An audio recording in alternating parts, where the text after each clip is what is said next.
और ऐसे से होनी चाहिए, बाल भी उसके लंबे होने चाहिए, ऐसी आवाज नहीं चाहिए, मतलब है हमारी नहीं हमारी सोच। रीजन क्या बच्चे उसका, मेरी बात समझ लेना, हमने विजुअलाइज किया, क्या किया हमने उसको विजुअलाइज किया, और जब हमें उसके जैसा ही कोई दिख जाता है तो हमें वही क्या बन जाती है, हमारा फर्स्ट क्रश, रानी भी बन जाती है, सपने देखने लगते हैं।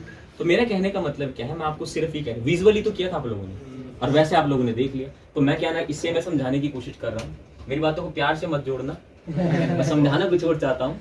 मेरा कहने का मतलब ये है कि आपने विजुअल किया, आपने रानी को सोचा कि रानी कैसी होनी चाहिए, ऐसी होनी चाहिए और वैसे ही दिख जाए आप लोगों को, तो आप बड़े खुश हो जाते हो ना, भाई साहब ऐसी तो सोच रहा था मैं। तो चीजें बनती चली जाती है। दूसरी चीज अब यहां पे समझना बहुत इंटरेस्टिंग है चीजें, वो क्या है, अब सक्सेस को भी विजुअलाइज करना है। सक्सेस को विजुअलाइज कैसे करना है बच्चे, जिस चीज को विजुअलाइज कर पाए ना, आप देखो कि भाई साहब इस पूरे ग्रुप में मेरे से ज्यादा कॉन्फिडेंट कोई है ही नहीं और हो ही नहीं सकता, नहीं क्रैक करके जाऊंगा एसएसबी। विजुअलाइज करो ना भाई साहब, मैं क्रैक करके जाऊंगा, पड़ोसी होंगे कितने जलेंगे वो लोग जो एक बोल के कहता है अरे बहुत देखे ऐसे बहुत। विजुअलाइज करो भाई साहब, जिनका फोन भी नहीं आया था वो भी आएंगे, वो बुआ जी क्या बोल रही थी उसको पूछूंगा सबसे पहले जाके, ठीक है ना। विजुअलाइज करो सक्सेस को, क्या बोलो, विजुअलाइज करो, विजुअलाइज। जितना ज्यादा आप सक्सेस को विजुअलाइज करोगे ना, और बच्चे एकदम से अगर वो मिल गई ना, तो वही हाल होने वाला है जो रानी मिलने को होता है। समझे मेरी बात को, विजुअलाइज बहुत ज्यादा इंपॉर्टेंट है। अगर विजुअलाइज नहीं कर पाए तो इस बात को अच्छे तरीके से अलग तरह से डिफाइन कर देना। अच्छे लग रहे हो, ठीक है ना, क्या कह रहे हो, मजा आ गया सुन के, मजा आ गया ना। Now I am fully confident. Confident हो, यस सर। अच्छा किनको अच्छा लग रहा है मुझे बताएंगे, जिनको भी ऐसा लग रहा है हम कुछ कर सकते हैं, लग रहा है ऐसा, मतलब इनको कम लग रहा है कम करें, जिनका जितना ऊपर हाथ उनमें उतना ज्यादा कॉन्फिडेंस, ठीक है ना। चलिए बहुत बढ़िया बात है, दैट्स ग्रेट।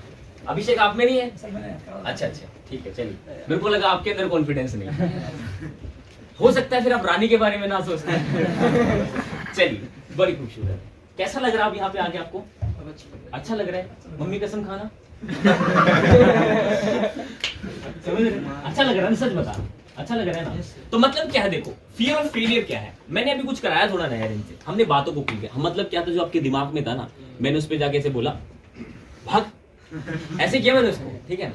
मतलब क्या, हम काम कर रहे हैं उस फंक्शनैलिटी, और आज हमने पहला ही सेशन लिया है, आज हमने पहला ही सेशन लिया है। ऐसे सेशन आते रहेंगे, ऐसे सेशन पे हम वर्क करते रहेंगे जब तक, अभी हम थ्योरिटी पे पढ़ रहे हैं, हम कहीं ना कहीं हमने क्या दिया अभी तक, इनपुट दिया है, आउटपुट भी लेंगे इससे, ठीक है ना, आउटपुट भी लेंगे। चेहरे पे स्माइल, प्रॉपर बॉडी लैंग्वेज। एक और इंपॉर्टेंट बात बता रहा था, अभी भी थोड़ा थोड़ा नर्वस है, चलो यहाँ पे खड़े रहो थोड़ी देर आप, यहाँ पे खड़े रहो, देखते रहो, कोई दिक्कत आराम से, नहीं इज जैसे आपको ठीक लगे, आप ऐसा करना चाहते हो तो ऐसे भी कर सकते हैं, कोई दिक्कत नहीं है। बच्चे मैंने बोला जो बॉडी लैंग्वेज है ना, बेसिकली मैंने बोला कि जो हमारा जो ब्रेन है दो चीजों में डील नहीं कर पाता। किसमें नहीं कर पाता, किसमें नहीं डील कर पाता, फियर और एक्साइटमेंट। एक्साइटमेंट, क्या बोला मैंने पे, एक्साइटमेंट। दो चीजों में डील नहीं कर, ये जो ब्रेन है ना बच्चे, जो ह्यूमन ब्रेन है बेसिकली, ठीक है ना, जो ह्यूमन ब्रेन है वो दो चीजों में डील नहीं कर पाता, दोनों को एक जैसा समझता है। वो क्या समझता है दोनों को, एक तो क्या बोला मैंने यहाँ पे, फियर और एक्साइटमेंट, एक्साइटमेंट, राइट, मैंने क्या बोला, एक्साइटमेंट। अब एक्साइटमेंट जो है बच्चे बेसिकली, उसमें हम रिलेट नहीं कर पाते चीजों को। कैसे नहीं रिलेट कर पाते, ब्रेन बहुत पागल है चीज, क्योंकि दोनों में हार्ट बीट तेज होती है। तो आपको अपने डर को, एक आपने 3 इडियट्स मूवी का ध्यान होगी, ऑल इज वेल बोलते थे ना, all is well all is well जो भी बोलते थे, हालांकि ओल होता है वो जो आल बोलते तो गलत बोलते थे, ठीक है, this is all is well right, ऐसे बोला जाता है।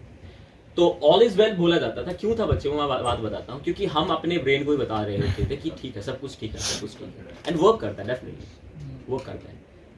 तो अगर इस बात को समझे, एक तो हमेशा ध्यान रखना, ये जो ब्रेन है ना, कॉन्फिडेंस जो स्पीकर होते हैं, आप कितने भी कॉन्फिडेंट नहीं है, सिर्फ अपनी दो चीजों को ठीक कर लो, एक फियर को एक्साइटमेंट में बदल दो, एंड दूसरी चीज क्या बोला मैंने यहाँ पे, बॉडी लैंग्वेज को अपना सही कर लो। क्योंकि मैक्सिमम केसेस पे वो लोग डरते हैं जिनकी बॉडी लैंग्वेज पुअर होती है। अगर सपोज करो हम बोल तो सही नहीं सकते, नहीं, कम से कम अपनी बॉडी लैंग्वेज को तो ठीक कर सकते हैं ना, वो मुश्किल नहीं है ना, वो तो मुश्किल नहीं है, क्योंकि कॉन्फिडेंट स्पीकर की बॉडी लैंग्वेज जैसी होगी ना, फिर क्या होता है बच्चे, आप क्या करोगे जब आप कॉन्फिडेंट अपनी बॉडी लैंग्वेज को सही करते हो ना, तो आपका ब्रेन है ना कनेक्ट कर पाता है सही बॉडी लैंग्वेज से, क्योंकि आपकी जो फंक्शनैलिटी है ना ब्रेन की, वो बॉडी लैंग्वेज से भी रिलेट करती है। अगर आपका पोस्चर सही होगा ना, ये किनका पोस्चर होता है भाई साहब, कॉन्फिडेंट लोगों का, तो ब्रेन बोलेगा भाई तू तो बहुत बढ़िया स्टाइल में खड़ा हो यार, ठीक है ना। अब फिर बोलना शुरू करोगे, एक चीज आप लोगों ने इंप्रूव करी, कौन सी, आपकी बॉडी लैंग्वेज, अपनी नॉन वर्बल कम्युनिकेशन को आपने बेटर किया, और फिर आप बोलना शुरू करोगे तो उसमें अगर कमी भी रह गई ना, कोई दिक्कत नहीं है। मैंने आपको एक बात बोली थी कि कॉन्फिडेंस से बोला हुआ झूठ भी मतलब क्या, झूठ नहीं बोलना है मतलब क्या है कि कॉन्फिडेंस से हम जो भी चीज करेंगे ना,